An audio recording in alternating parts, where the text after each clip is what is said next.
إن الحمد لله نحمده ونستعينه ونستغفره ونعوذ بالله من شرور أنفسنا ومن سيئات أعمالنا من يهده الله فلا مضل له ومن يضلل فلا هادي له وأشهد أن لا إله إلا الله وحده لا شريك له وأشهد أن محمدا عبده ورسوله. قال الله تعالى في كتابه الكريم يا أيها الذين آمنوا اتقوا الله حق تقاته ولا تموتن إلا وأنتم مسلمون أما بعد.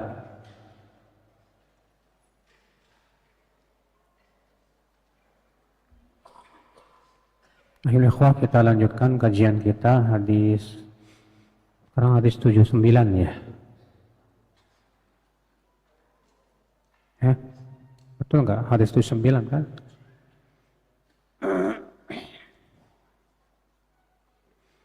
Bab tajawazallahu an hadisin nafs wal khawatir bil qalb idza lam tastaqir.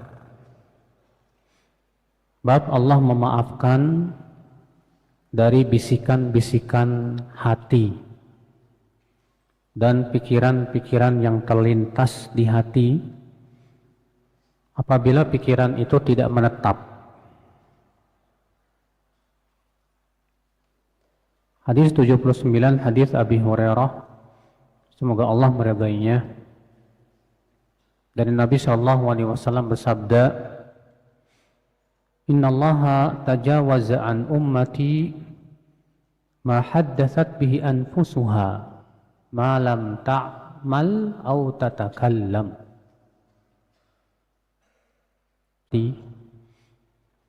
Selama belum diamalkan atau belum diucapkan. Hadis ini dikeluarkan oleh Imam Bukhari dalam sahihnya. Hadis ini akhal Islam menunjukkan yang pertama yang bisa kita petik dari hadis ini, anna hadisan nafs la yu'akhadh bihi al-insan. Bisikan-bisikan jiwa yang ada di hati kita tidak menyebabkan pelakunya itu diberikan sanksi, Pak. Mahma azum, walaupun bisikan-bisikan jiwa itu sesuatu yang besar, tapi dengan syarat ya, malam yarkan ilaih, dia tidak condong kepadanya. Atau kadang di hati, Pak, ada bisikan-bisikan setan ya, yang membuat kita terkadang ragu kepada Allah atau kepada kehidupan akhir. Ari'ah allati la sabata laha wala rukun ilaiha. Alladzi la nu'akhadh bihi, bisikan-bisikan ya, yaitu bisikan-bisikan yang tidak menetap di hati dan jiwa kita pun tidak condong kepadanya. Dia hanya sebatas pikiran, lalu kita segera tepis, Pak. Kita tidak terima. Nah, yang seperti ini akal Islam dimaafkan oleh Allah Subhanahu wa taala. Ya. Kata Syekh Utsaimin rahimahullah, "Hadza alladhi qalahu an-nabiy sallallahu alaihi wasallam miftahu faraji lil ummah." Miftahu farajin lil ummati fi kulli ma yaridu ala qulubiha aw ala nafsiha. Sesuatu yang sulit itu mendatangkan apa? Kemudahan. Ya. Tapi ingat, ini selama kita tepis. Adapun kalau kita tidak menepisnya, bahkan kemudian malah menetap di hati, menjadi sebuah keraguan, nah ini yang bahaya.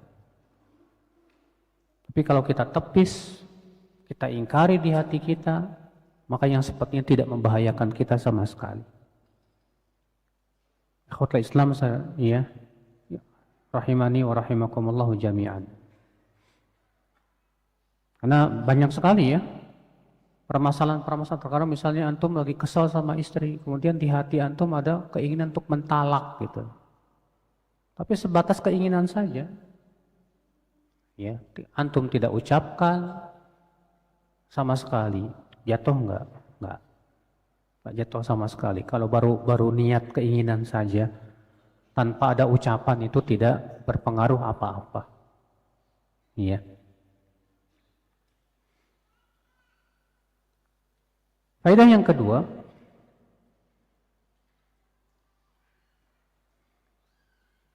hadis ini menunjukkan al-mu'akhadhah ala sayyiatil aqwali wal af'al. Bahwa keburukan diberikan dosa atau sanksi itu kalau sudah dilakukan atau diucapkan. Karena disebutkan dalam hadis ini, malam ya ta'mal atau tatakallam, selama belum dilakukan atau belum diucapkan. Berarti kalau mafhum mukhalafahnya, pemahaman kebalikannya apa Pak? Kalau sudah diucapkan atau sudah dikerjakan, maka disitulah dia diberikan apa? Sanksi, dosa. Dia terancam dengan azab Allah Subhanahu wa taala. Hadis ini ya, kita ambil faedah yang ketiga, akhi. Hadis ini menunjukkan keutamaan umat Islam. Hadis ini menunjukkan keutamaan apa? Umat Islam. Dari mana? Karena Nabi SAW menyebutkan Allah memaafkan untuk umatku. Berarti apa? Ini menunjukkan khusus untuk umat Islam saja. Kata Al-Hafidh Ibnu Hajar dalam kitab Fathul Bari, jilid 11 halaman 552, Inna fil hadithi isyarah ila azimi qadril ummatil Muhammadiyah. Hadis ini isyarat yang menunjukkan kepada keagungan kedudukan umat Nabi Muhammad sallallahu alaihi wasallam. Kenapa? Karena Nabi mengatakan di situ, innallaha tajawaza li ummati. Allah memaafkan untuk umatku. Wa minhu isy'arun bi ikhtisasiha bidzalik. Berarti itu menunjukkan bahwa ini khusus untuk umat Islam saja. Subhanallah. Berarti itu menunjukkan bahwa umat-umat selain Islam sebatas ada niat saja Pak, sudah diberikan sanksi Pak. Tapi untuk umat Islam tidak. Ya Allah memaafkan selama tidak diucapkan atau apa? Selama tidak diucapkan atau dilakukan. Iya. Ikhwatul Islam, saudaraku seiman.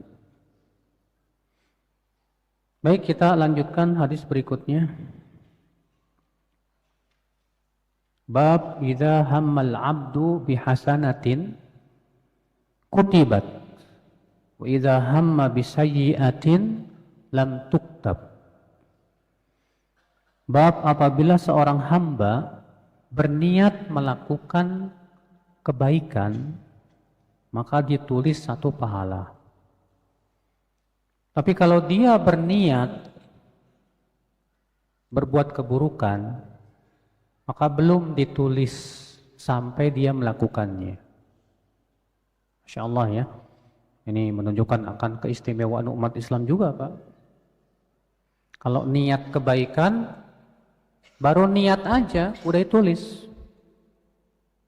Tapi kalau untuk niat keburukan, baru niat aja belum ditulis. Sampai kapan?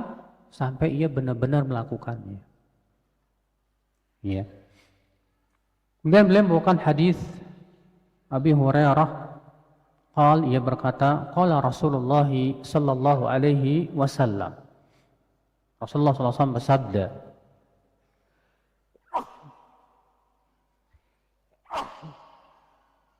alhamdulillah. Ya, dikumasuk. Idza ahsana ahadukum islamahu fa kullu hasanatin ya'maluha tuktabu lahu bi ashri amthaliha ila 700 dhi'fin wa kullu sayyi'atin ya'maluha tuktabu lahu bi mithliha. Apabila salah seorang dari kalian bagus Islamnya, maka setiap keburukan, setiap kebaikan yang ia lakukan ditulis 10 kali lipat pahala.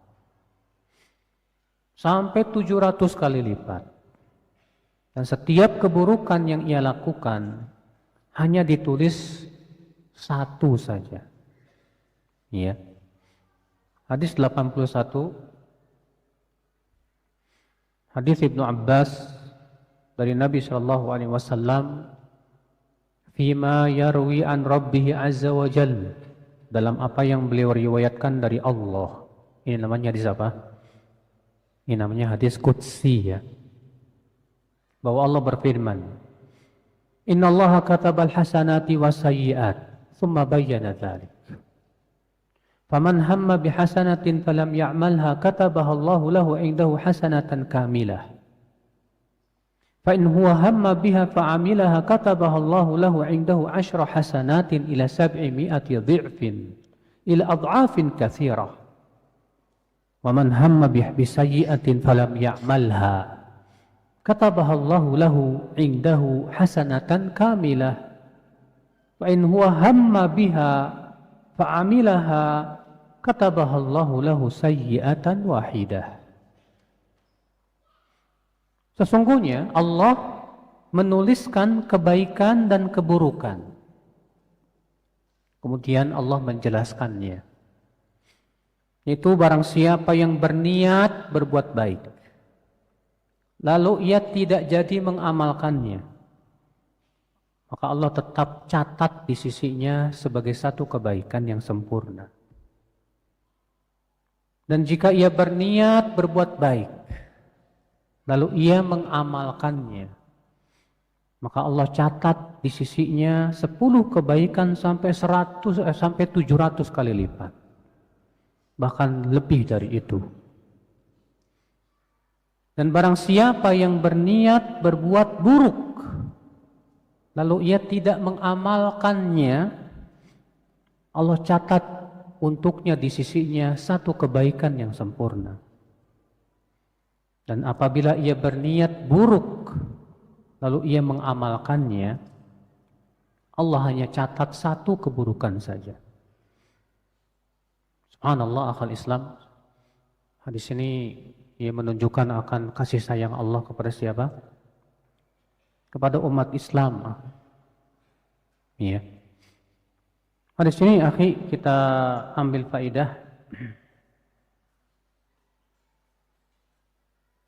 Faidah yang pertama, yang dicatat itu adalah kebaikan dan keburukan. Berarti sesuatu yang tidak bernilai kebaikan, tidak juga bernilai keburukan, tidak dicatat. Iya. Sesuatu yang tidak bernilai pahala, tapi juga tidak bernilai apa? Dosa. Yang kayak ginian biasanya apa, Pak? Enggak pahala, enggak dosa. Apa tuh? Hah? Kok pada diem? Yang mubah-mubah. Kalau sesuatu yang sifatnya mubah, tidak diberi pahala, tidak diberi apa? Dosa. Kecuali yang mubah ini diniatkan dengan niat-niat yang benar. Ya. Contoh misalnya, main game mubah tidak, Pak? Main game selama bukan game-game yang haram ya. Ya. Sebatas main game mubah. Atau antum main petak umpet sama teman-teman. Mubah tidak, Pak? Mubah. Iya. Nah, sesuatu yang mubah ini dapat pahala enggak? Enggak. Dapat dosa juga? Enggak. Kecuali kalau melalaikan. Cuma masalahnya, Pak, kalau antum punya rapot tapi enggak ada nilainya gimana? Hah? Punya rapot tapi enggak ada apa? Nilainya. Rugi enggak? Rugi. Makanya kita dianjurkan untuk meninggalkan hal-hal yang tidak ada manfaatnya. Iya. Faedah yang kedua, akhi, yang bisa kita petik dari hadis ini,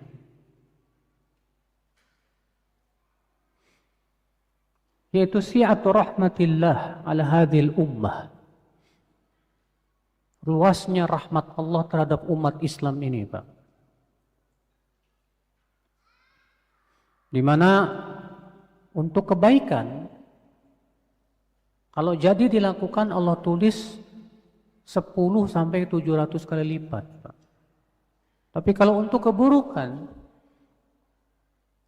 kalau jadi dilakukan hanya Allah tulis 1 keburukan saja. Karena Allah tahu, Pak, yang namanya manusia itu tempatnya kesalahan. Rasulullah SAW sabda, kullu bani Adam apa? Khata. Setiap anak Adam itu pasti banyak salahnya, Pak. Banyak diantara kita, Pak, yang mungkin satu kebaikan sama sekali bisa mungkin. Tapi jarang diantara kita yang seharian tidak berbuat dosa sama sekali. Selalu saja ada dosa yang kita lakukan. Entah itu dosa mata kita, dosa telinga kita, dosa lisan kita, ya, dan yang lainnya, akhwal Islam. Maka sebagai kasih sayang Allah kepada umat Islam ini, Masya Allah, untuk keburukan hanya dicatat 1. Tapi untuk kebaikan Allah catat 10 sampai 700 kali lipat. Ya. Faedah selanjutnya, akhwal Islam. Hadis ini menunjukkan fadlun nawaya al-hasanah. Keutamaan niat-niat yang baik. Makanya kata Ibnu Qudamah dalam kitab Mukhtasar Minhajul Qasidin, ya, fal yuksir al-abdu minan nawaya al-hasanah. Hendaklah seorang hamba memperbanyak niat-niatnya yang baik. Ya. Karena dengan cara seperti itu, akhwal Islam, kita bisa mendapatkan pahala banyak, bayangkan. Kata Syekhul Islam Taimiyah rahimahullah, siapa yang ingin sampai kepada derajat orang-orang yang berbuat selalu kebaikan, falyanwi kulla yaumin naf'al akharin. Hendaklah setiap harinya dia berniat ingin memberikan manfaat kepada orang lain. Sebatas niat saja sudah dicatat. Bayangkan, akhwal Islam. Makanya kalau antum misalnya makan nih, dengan antum niatnya baik, itu makan jadi pahala. Iya. Antum mencari nafkah dengan niat yang benar, dapat pahala biidznillah. Maka disinilah penting sekali saudaraku sekalian, ya, untuk kita senantiasa berniat kebaikan itu, ya, sesuatu yang harus kita hadirkan selalu, Pak. Supaya apa? Supaya kita bisa terus mendapatkan apa? Pahala di sisi Allah Subhanahu wa taala. Faedah selanjutnya, akal Islam, yang bisa kita petik dari hadis ini. Hadis ini menunjukkan, akal Islam, anna man hamma bil hasanah, bahwa orang yang berniat berbuat kebaikan, lahu iddatu ahwal, ada beberapa keadaan. Orang yang berniat kebaikan ada beberapa keadaan. Keadaan yang pertama, dan ini pernah sebetulnya kita bahas juga, ya, pada pertemuan yang dulu. Keadaan yang pertama, dia berniat kebaikan, kemudian tidak jadi mengamalkan.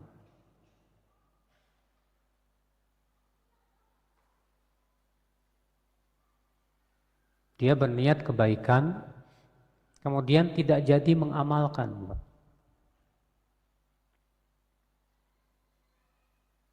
Dan ini ada beberapa keadaan.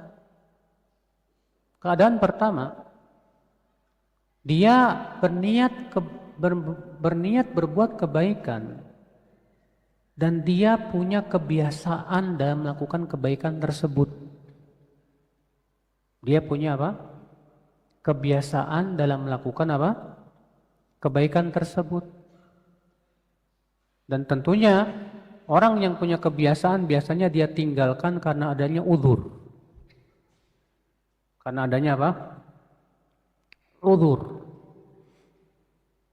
Maka ini dicatatnya berapa, Pak? satu kebaikan atau sempurna seperti dia melakukannya?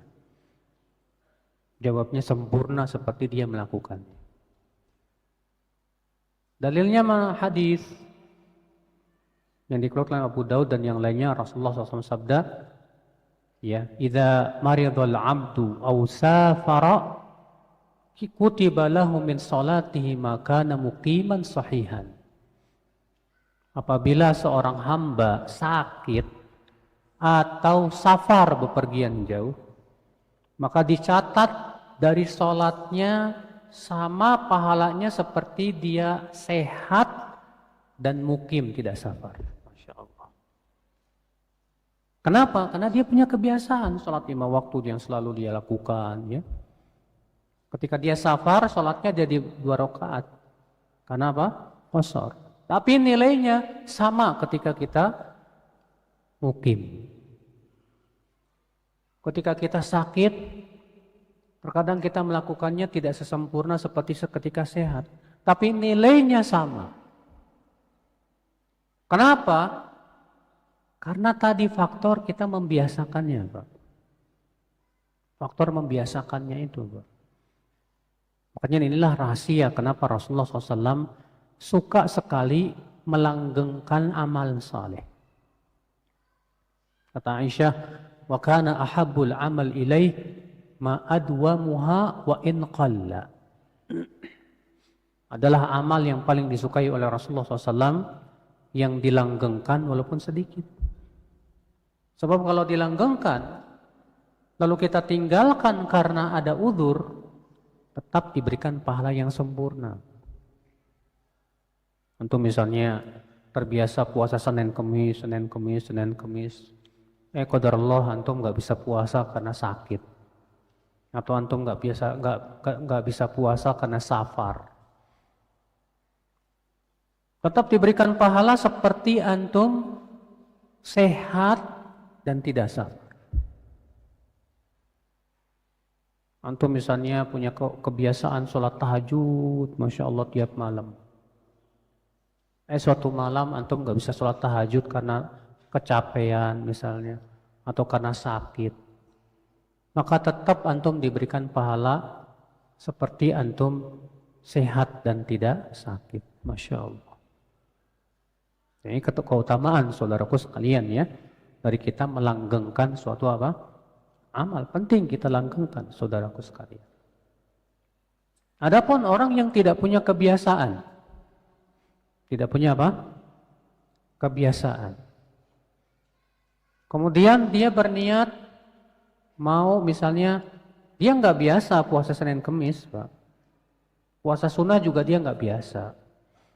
Suatu hari dia berniat ingin puasa Senin. Di pagi harinya batal.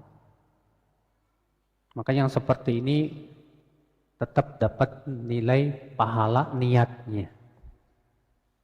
Tetap dapat nilai pahala apa? Niatnya.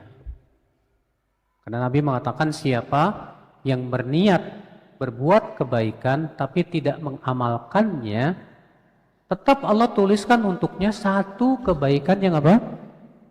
Yang sempurna. Itu tolong dong anak-anaknya jangan lari-lari ya.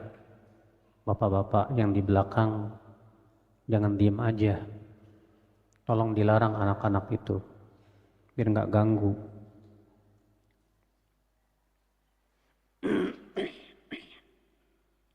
Nah ini akhi, ini keadaan yang pertama.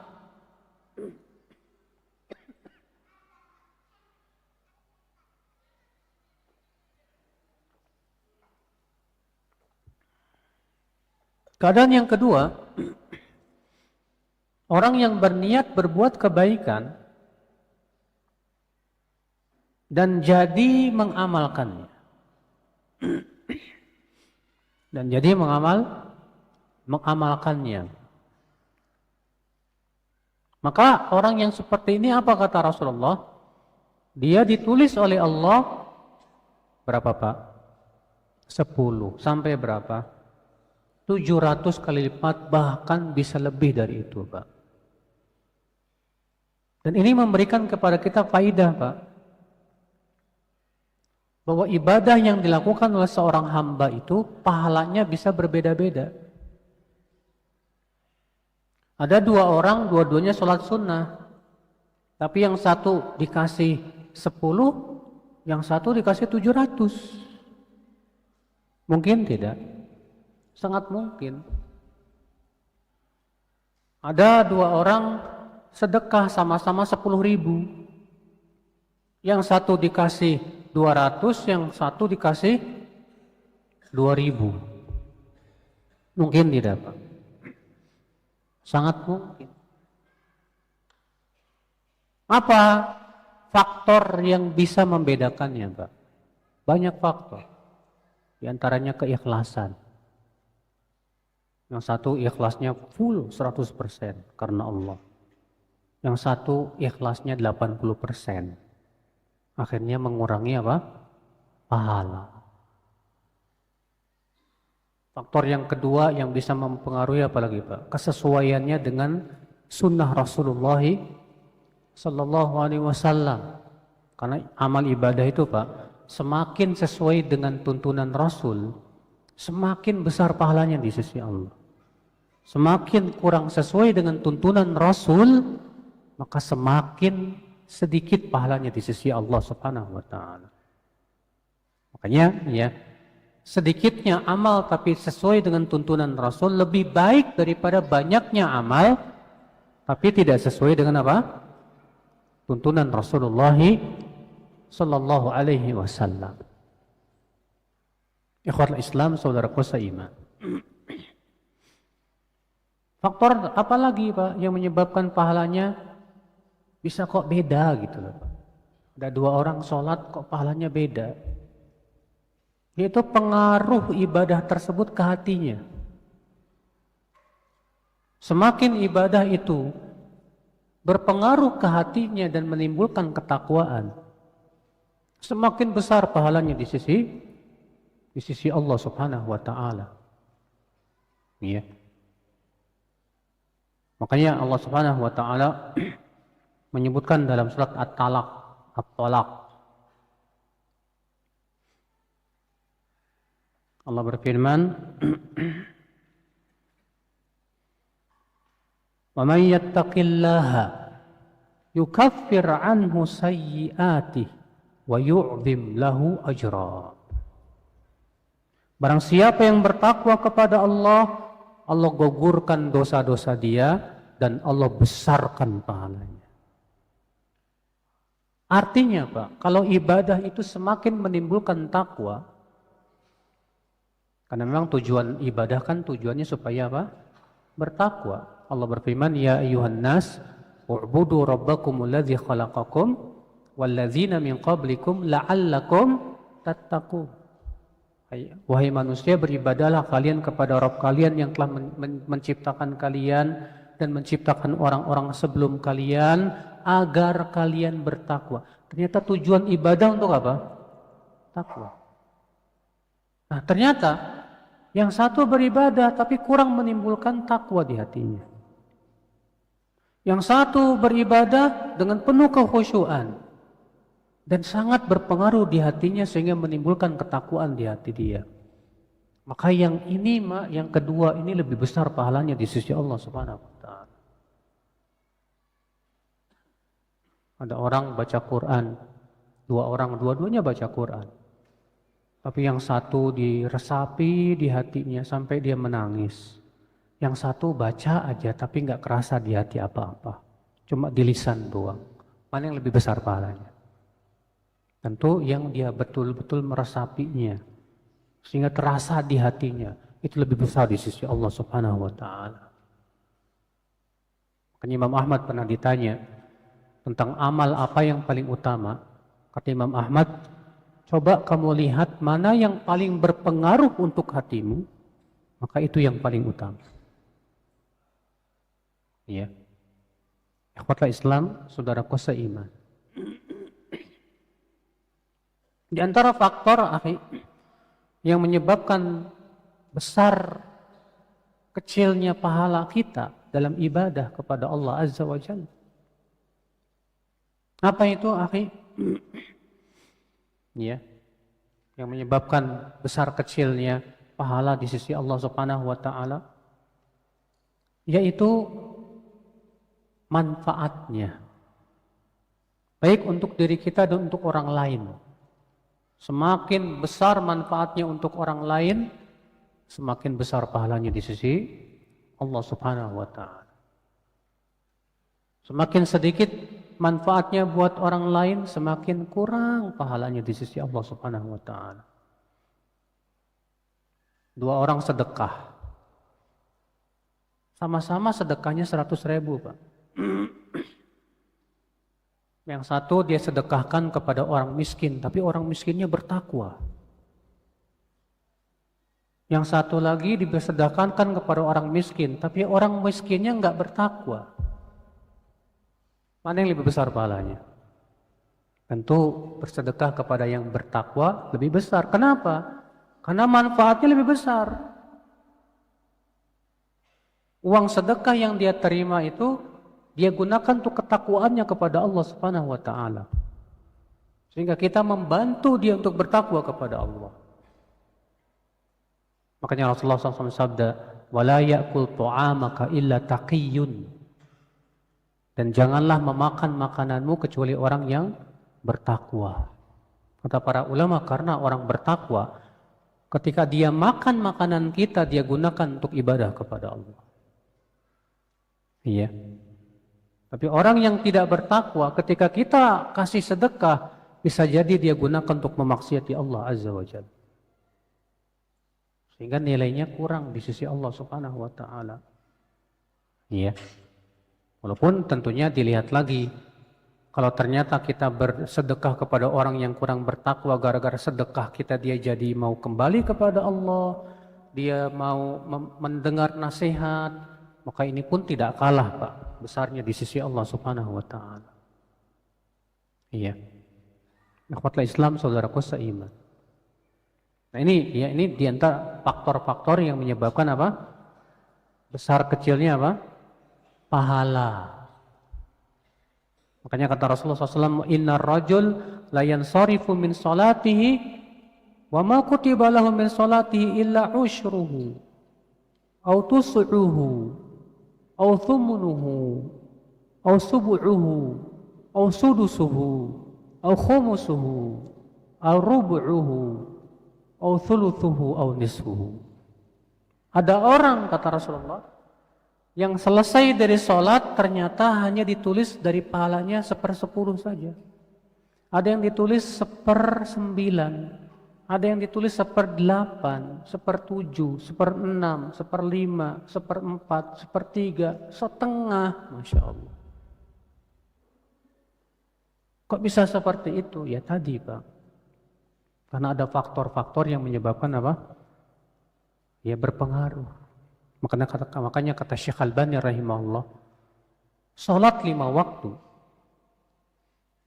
bisa menggugurkan dosa besar jika ketika kita melakukannya itu dengan penuh kekhusyuan, penuh kesungguhan, dan hati yang hadir, dan disertai dengan ketakwaan kepada Allah Subhanahu wa taala. Antum tahu para sahabat Rasulullah SAW itu sedekah satu mudnya aja bisa mengalahkan sedekah kita satu gunung. Rasulullah bersabda, "La tasubbu ashabi, fa walladzi nafsi biyadihi, law anna ahadakum anfaqa mithla Uhudin dhahaba, ma balagha mudda ahadihim wala nasifah." Jangan kalian mencaci maki para sahabatku. Demi zat yang diriku berada di tangannya, kalaulah salah seorang dari kalian berinfak dengan emas sebesar gunung, itu tidak akan sampai infaknya sahabat satu mud atau setengah mudnya mereka. Kok bisa? Padahal secara kuantitas lebih banyak yang mana, Pak? Satu gunung dong.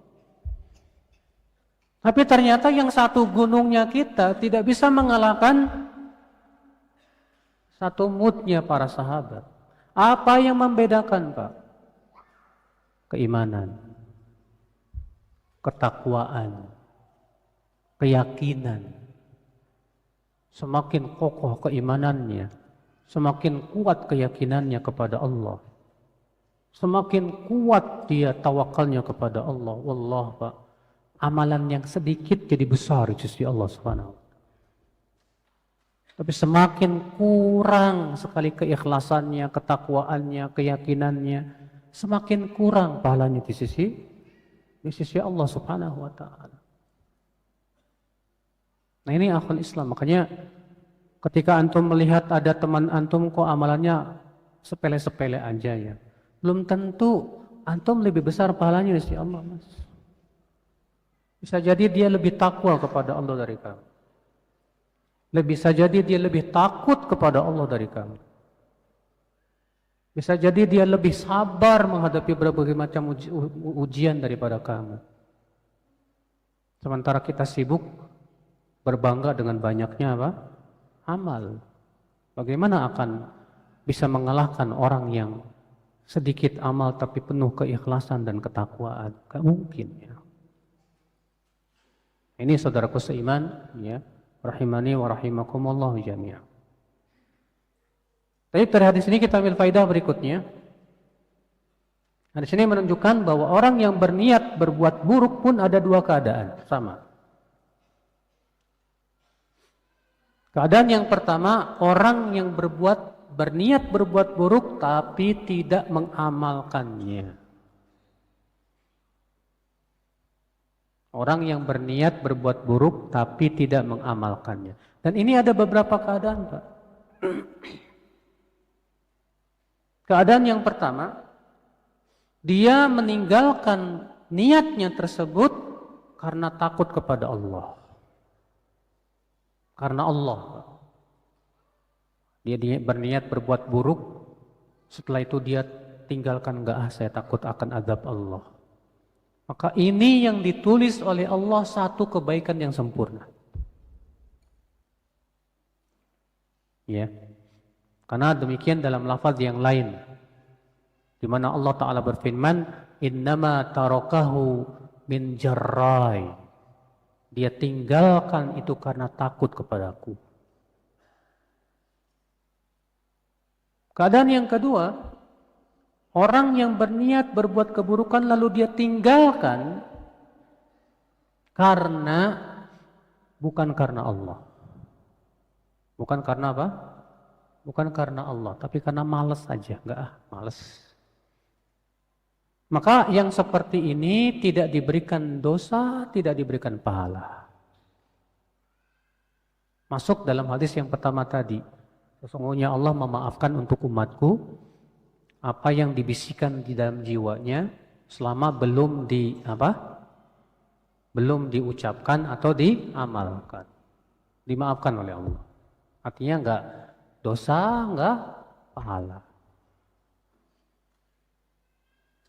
Keadaan yang ketiga, Pak, dia tinggalkan niat yang buruk itu karena enggak ada fasilitasnya dan dia sudah berusaha. Dia pengen berzina dan sudah nyari pelacur nggak ketemu. Jadi dia tinggalkan zina itu karena nggak ada fasilitasnya. Ya, maka yang seperti ini kata para ulama tetap ditulis oleh Allah sebagai apa? Dosa. Tetap ditulis sebagai dosa. Iya. Ikhwata Islam, saudaraku seiman. Ini akal Islam, ya. Keadaan orang yang berniat untuk berbuat apa? Keburukan. Di sini kita ambil faedah akal Islam bahwa keburukan itu tidak dilipat gandakan. Berbeda dengan pahala kebaikan, itu dilipat gandakan. Tapi keburukan, kata para ulama, kalau bertepatan dengan waktu yang mulia, maka ia dibesarkan. Bukan dilipat gandakan, tapi apa? Dibesarkan.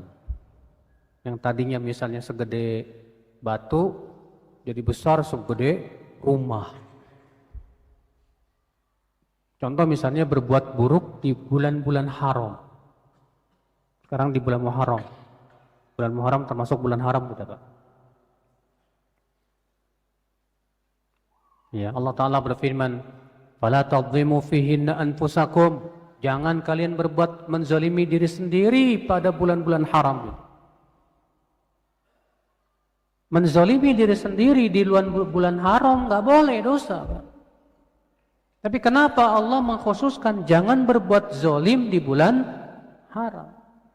Karena itu menunjukkan, Pak, perbuatan menzalimi diri sendiri nilainya di sisi Allah lebih besar. Dosanya lebih besar di bulan-bulan haram. Apalagi kalau bertepatan dengan hari Jumat, tambah lagi, Pak. Karena hari Jumat saja sudah mulia di luar bulan haram. Gimana kalau hari Jumat itu di dalam bulan haram? Gimana kalau ternyata di tanah haram? Bertambah 3 kehormatan. Maka dosa dilakukannya pada waktu itu lebih besar lagi di sisi Allah Subhanahu wa taala. Na'udzubillah min dzalik. Wassallallahu salamata wal afiyah. Baik, akhwal Islam, kita masuk ke bab selanjutnya. Bab al-waswasah fil iman. Wa ma yaquluhu man wajadaha. Bab was-was dalam keimanan. Dan apa yang harus diucapkan orang yang menemukan was-was di hatinya itu.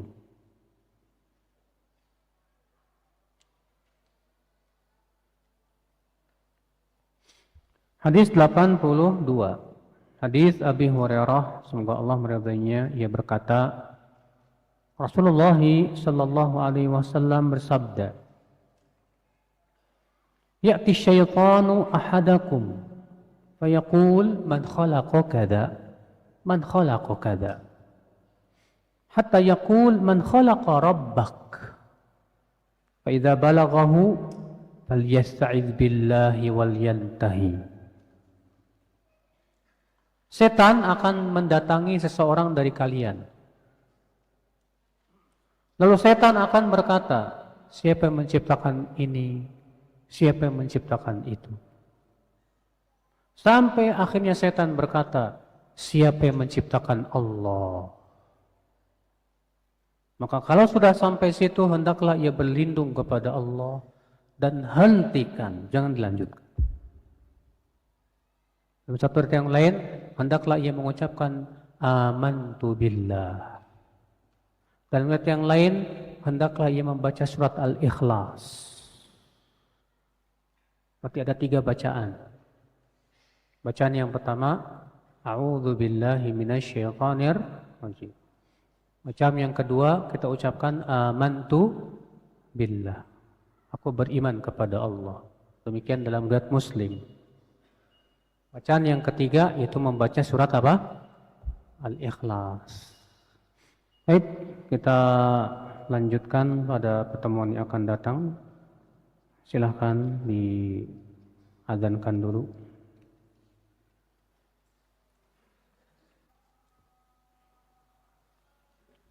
Ustaz, bagaimana kalau berniat poligami? Walaupun mustahil dikerjakan karena takut sama istri. Apakah dengan niat itu saya dapat pahala?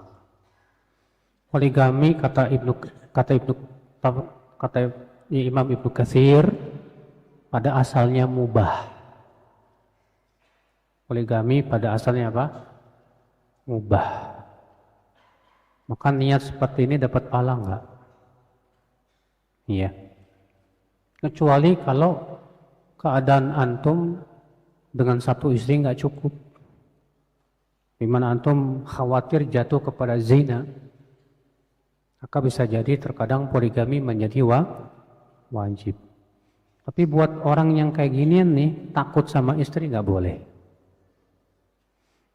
Kenapa? Karena Allah memberikan syarat. Fa in khiftum alla ta'dilu fawahidah.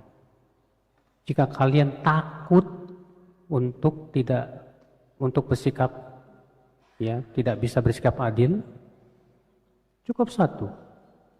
Dan kalau antum takut sama istri, bisa dipastikan nggak bakal bisa adil. Ya. Jadi untuk anggota istri, ikatan suami takut istri, tidak bisa poligami, Mas. Karena kalau antum poligami, dipastikan nggak bisa adil. Dipastikan gitu. Jika melihat wanita cantik, terkadang hati bergumam, Masya Allah cantik bener tuh cewek. Dan hati biasanya condong dan merasa tak biasa, Ustadz. Kalau itu baru pandangan pertama, langsung antum tinggalkan. Lalu terbayang-bayang di hati, segera kita tepis dengan zikir. Iya. Lalu kita berpikir bahwa yang di surga lebih cantik dari itu. Tapi kalau antum mumpung pandangan pertama dipelototin terus, mumpung yang pertama dilihatin terus, tetap dosa, Mas. Ya. Makanya Rasul sabda, innama lakal ula falaisat lakas tsaniyah. Kamu tidak berdosa saat melihat pertama, tapi kamu berdosa saat diulangi yang kedua. Ya. Jadi apa manfaatnya antum mikirin ke bawah ke hati, Ustadz, karena cantik banget. Ya. Kita katakan, akhi, cantik belum tentu baik. Coba kita pikirkan dengan yang lebih bermanfaat dari itu. Ya, jangan sampai antum sibuk mikirin yang menarik, lalu antum lupakan yang baik-baik. Ya. Ana pernah dengar bahasa di surga itu bahasa Arab, Ustadz. Jadi, apakah orang yang nggak bisa bahasa Arab nggak bisa masuk surga? Pertama, hadisnya palsu, Pak. Hadis yang menyebutkan bahwa bahasa penduduk surga itu bahasa Arab, itu hadisnya palsu. Ya. Yang kedua, tidak ada syarat masuk surga itu harus bisa bahasa Arab. Syaratnya wafat di atas tauhid, di atas la ilaha illallah, dan menjauhkan kesyirikan. Kalau kita dapat tugas ke Jepang tapi syaratnya harus potong jenggot, tolak gitu Pak tugas itu. Maaf Pak, kalau saya disuruh potong jenggot saya nggak jadi deh, saya nggak mau. Tolak aja, kenapa? Karena motong jenggot itu haram. Dan ini ijma, kata Ibnu Hazm. Ibnu Hazm menyatakan bahwa ini ijma para ulama. Demikian pula Ibnu Abidin, ya, mengatakan ini ijma, tidak ada ikhtilaf para ulama. Yang mengatakan makruh itu ulama belakangan. Adapun ulama terdahulu sudah menyatakan ijma, tidak ada perselisihan. Ya. Jika ada walimah dan di dalamnya ada hiburan musik, ana nggak pernah hadir, Ustaz. Tapi ana melihat sebagian ikhwan hadir. Ana jadi bingung dan ragu-ragu. Memang perbuatan ikhwan itu dalil. Dalil itu dari Allah dan Rasulnya. Dan perbuatan para sahabat. Rasulullah SAW pernah diundang makan oleh sebagian sahabat. Ada seorang sahabat mengundang makan Rasulullah SAW. Ketika beliau masuk, ternyata di dalam rumah itu ada apa Pak? Patung. Rasulullah langsung pulang. Abdullah bin Mas'ud pernah diundang walimah. Ketika datang, ternyata di situ ada maksiat, langsung pulang. Maka kalau antum datang, ternyata di situ ada musik-musik, ada apa namanya? Ya, nanggep yang macam-macam lah. Pulang Pak. Kecuali kalau antum di situ mampu beramar ma'ruf nahi mungkar. Antum ambil spekor langsung ceramah. Ya. Kalau antum mampu, kalau nggak mampu pulang Pak. Bolehkah mengucapkan selamat tahun baru Hijriyah? Karena anak melihat ada beberapa ikhwan yang melakukannya. Ini ikhwan baru ngaji kali. Kalau ikhwan yang baru udah lama ngaji, paham sunnah, nggak bakalan, Pak. Iya. Selamat tahun baru Hijriyah. Apa maksud tujuan mengucapkan selamat tahun baru Hijriyah? Kalau maksudnya yaitu merayakannya, tidak boleh. Karena merayakan tahun baru Hijriyah sesuatu yang tidak pernah ada contohnya di Rasulullah SAW. Antum tahu nggak Pak, perayaan tahun baru Hijriyah itu baru ada di belakangan hari ini. Orang sampai pawai obor, Pak. Yang kita jadi bingung itu kok pawai obor gitu, Pak. Ya namanya api itu kan simbolnya Majusi, Pak. Api itu kan simbolnya Majusi. Majusi itu menyembah apa? Api. Kok pawai obor gitu. Yang kedua, ya udah Ustaz, saya nggak pawai obor deh kalau gitu, pawai aja. Tetap nggak ada dalilnya. Apa pernah kita mendengar ya di zaman para sahabat merayakan tahun baru dengan cara pawai dan yang lainnya? Tidak ada. Apa bedanya pergantian tahun dengan pergantian apa? Bulan? Nggak ada bedanya. Iya. Tapi kalau mengucapkan selamat tahun baru Hijriyah, sebatas hanya karena ini masuk tahun baru. Pertanyaannya, ada nggak dahulu para sahabat mengucapkan selamat tahun baru? Ketika setiap masuk tahun baru Hijriah, para sahabat saling memberikan selamat. Nggak ada, Pak. Para sahabat itu mengucapkan selamat ketika hari raya. Adapun pergantian tahun, kita tidak pernah mendapatkan asal dari para sahabat, dari para salafus saleh, dari para ulama, bahwa mereka saling mengucapkan apa? Selamat. Gak ada, mana dalilnya? Ya. Mengapa hati saya seperti kosong walaupun hadir dalam kajian Ustadz? Seperti hati ini tidak bisa menyerap ilmu. Apa sebab hati saya seperti ini Ustadz? Kalau hati antum kosong di kajian, ya, ada banyak faktor. Faktor yang pertama, lagi banyak pikiran. Akhirnya antum bawa di kajian. Faktor yang kedua, ya, antum tidak ada kesungguhan untuk mendengar ceramah. Dan niat antum bisa jadi kurang benar. Faktor yang ketiga, karena kita kurang cinta kepada ilmu. Orang kalau cinta ilmu itu Pak, mendengar ilmu itu langsung seneng gitu. Seperti antum cinta sama akhwat, baru dengar namanya aja udah wah berbunga-bunga gitu. Nah, kalau orang yang tidak ada cinta kepada ilmu, dia tidak akan merasakan kenikmatan walaupun duduk di majelis apa? Ilmu. Iya. Nah, di sini berarti kita harus ada yang harus diperbaiki di hati kita ini, Pak. Dan ini memang butuh kesungguhan, akhwal Islam, saudaraku seiman. Apa benar ada hukum sholat jamak matar, hujan?